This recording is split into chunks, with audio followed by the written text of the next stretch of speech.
Hello, Hilbert Panthers. This is going to be the video that's a continuation of the Articles of Confederation. That was part one. The Constitutional Convention will be part two. Similar learning targets. Under the learning targets for the two lessons, in the first lesson we wanted to learn about the successes and the limitations of the Articles of Confederation. Then we're going to get into the Constitutional Convention. And we're going to take a look at a whole bunch of compromises. The delegates who came to this convention all came prepared with different systems of government. Some believed in strong government, some believed in strong state government as opposed to strong federal government.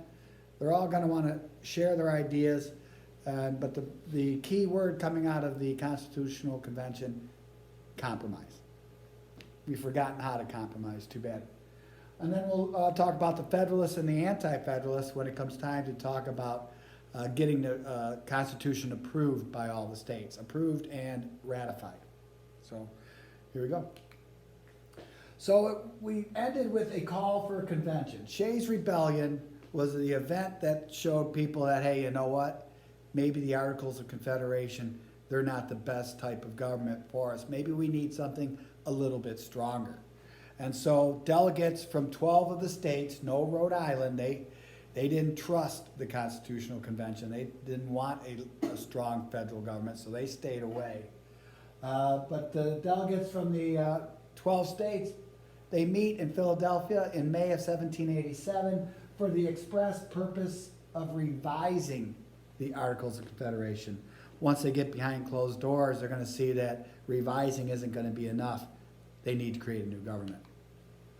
So the delegates, you got some people we've talked about. George Washington will be there.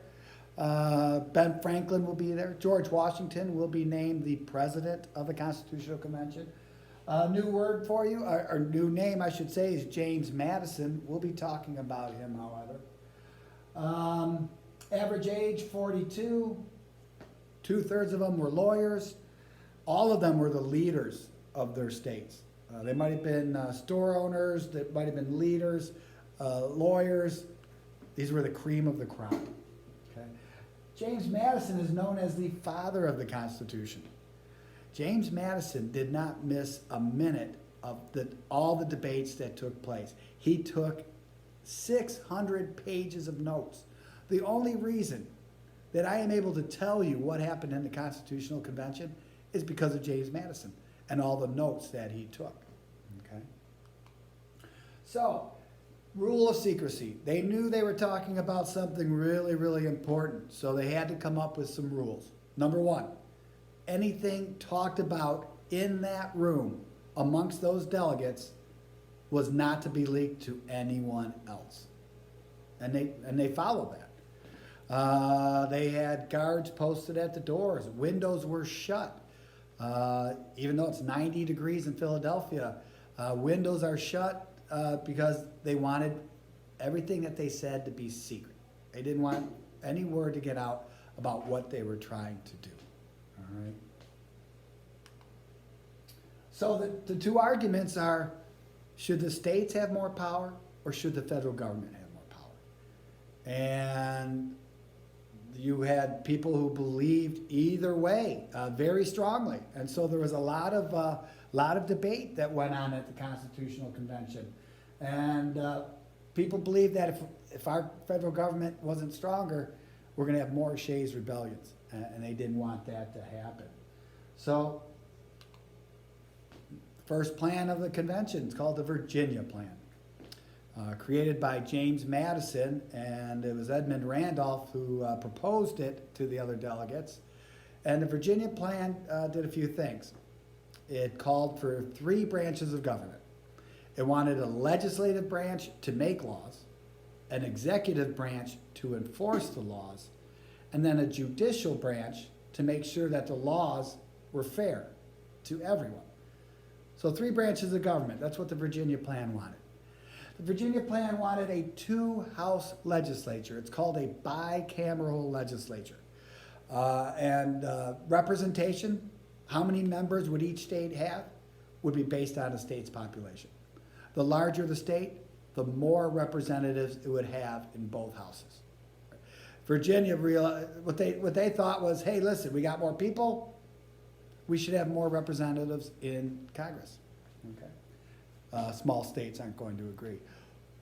Who liked this plan? The large states, New York, Virginia, Pennsylvania. They liked it. They agreed with it. Who's not going to like it? Small states. So what should the small states do? Come up with their own plan. It's called the New Jersey Plan. William Patterson. Guess where he's from? Jersey.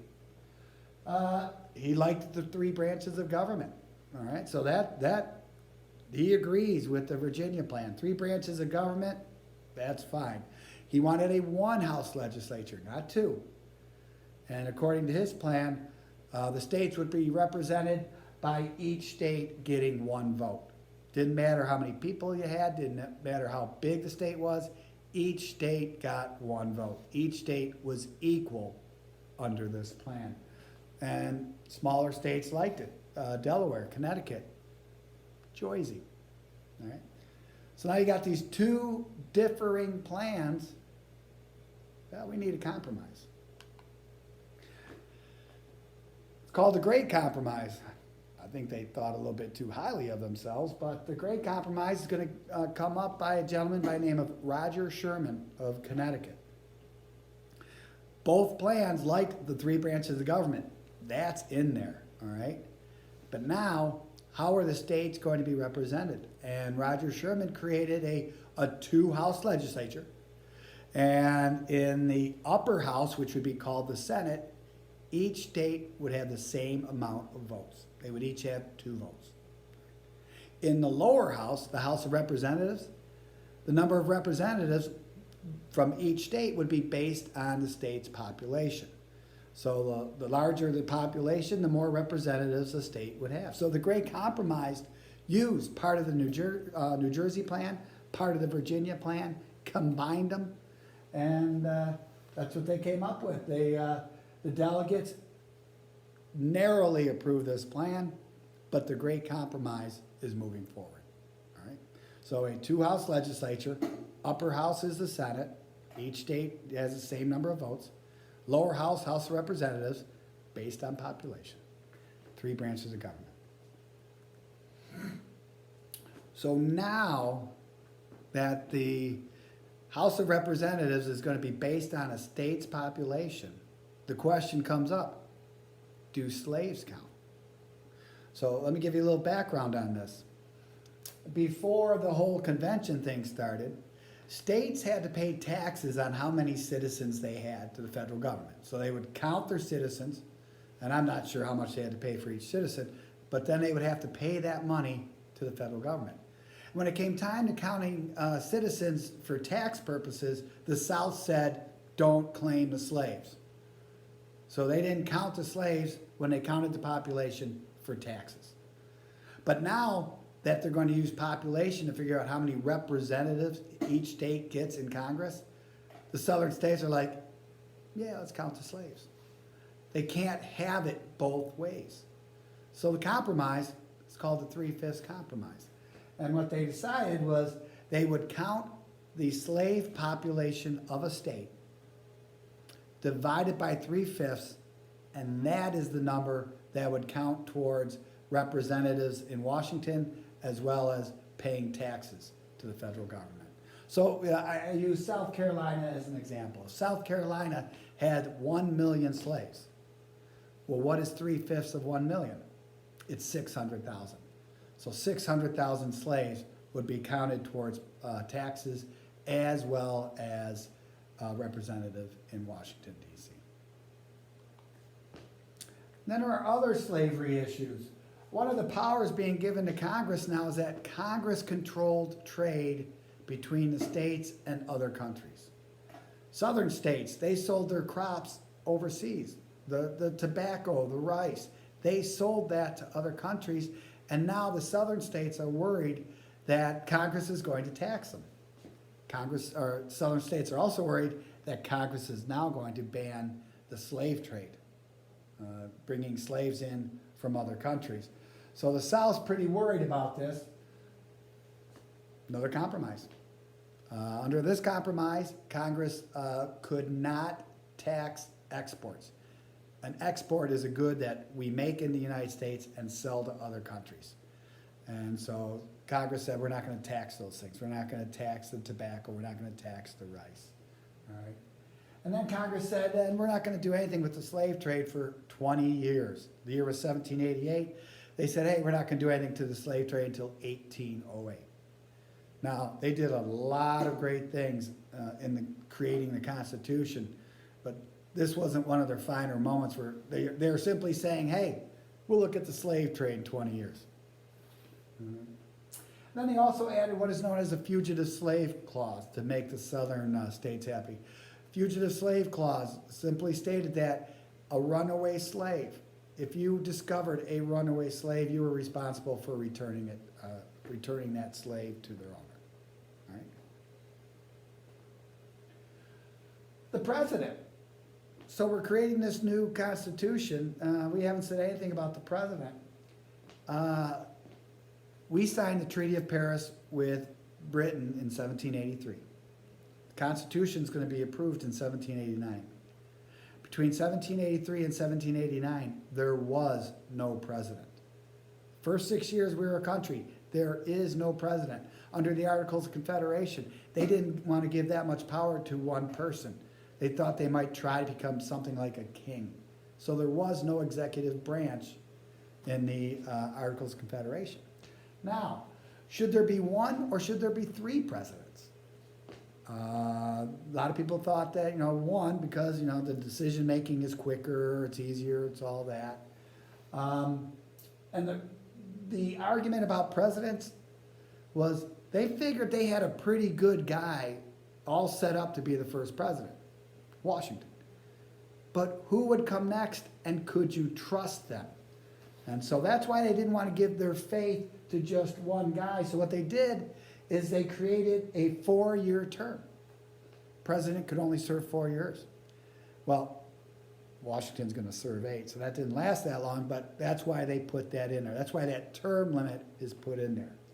And then they also created a vice president to take over in case the president dies. Okay, so they took care of the president. He is the head of the executive branch. So now, the Constitution has been voted on. The delegates like it. There was a number of them who did not, however. They didn't sign it, and I'll get into that in a minute. But now, the Constitution can be printed, and it is, and it's put in every paper in the states. Everyone is reading about this new Constitution, and you're going to have two groups formed, the Federalists and the Anti-Federalists. The Federalists, we'll talk about them first. They supported a strong federal government. They supported the Constitution. And now it's their job to convince the states that it was a good thing. Because now each state has to vote on whether or not to approve this Constitution. And as soon as the 9th one does, it will become the law of the land. But the Federalists, what they did is they created essays. They wrote essays, and they put them in newspapers. And very simply, these essays were just reasons why people should support the Constitution. James Madison, Alexander Hamilton, and John Jay were responsible for writing the many essays that were placed in the newspapers. And so that was how the Federalists wanted the states to approve the Constitution. The Anti-Federalists opposed the Constitution. They did not want a strong federal government. They believed that the strong federal government took too much power away from the states. All right? What they really wanted, though, was a Bill of Rights. A listing of rights that each citizen is entitled to. It was not written in the Constitution. And a lot of the states are not going to be happy unless there is going to be a Bill of Rights. Why else did Anti-Federalists oppose the Constitution? They thought Congress would pass too many taxes. They were afraid that the president would have too much power. And they were afraid that the judicial branch would overrule state court decisions. So the Anti-Federalists did not trust a strong federal government. So now, the decision is in the states' hands. And what was happening is the states had to hold a convention. And in this convention, people would be chosen. The legislatures would choose citizens to go to this convention and then vote on whether or not they wanted the Constitution. And each state had different amount of delegates. I'll show you the numbers in just a second. And so, if you take a look, you have Delaware first to vote, 30-0. They all 30 voted for the Constitution. No one voted against it in Delaware. New Jersey and Georgia, same thing. Overwhelmingly, they chose to adopt the Constitution. If you take a look at Rhode Island, it only passed by 2. We needed 9 states to approve. When New Hampshire, on June of 1788, when New Hampshire finally approved it, 9 states had approved it, became the law of the land. But Virginia and New York, 2 of our largest cities, or I'm sorry, 2 of our largest states, the 2 largest in population for sure, they hadn't approved it. And the reason they didn't approve it is because there was no Bill of Rights. James Madison said, hey, approve it and we will add a Bill of Rights. And the Bill of Rights was added to the Constitution once it was approved by the states. And it was the first 10 amendments to the Constitution. An amendment is a change. And they were added right away. So that takes us to the end of the Constitutional Convention. As always, you can use, in my Google Classroom, this Google presentation will be there. The video you can see again. The textbook has all the answers. And if need be, contact me. Have a good day.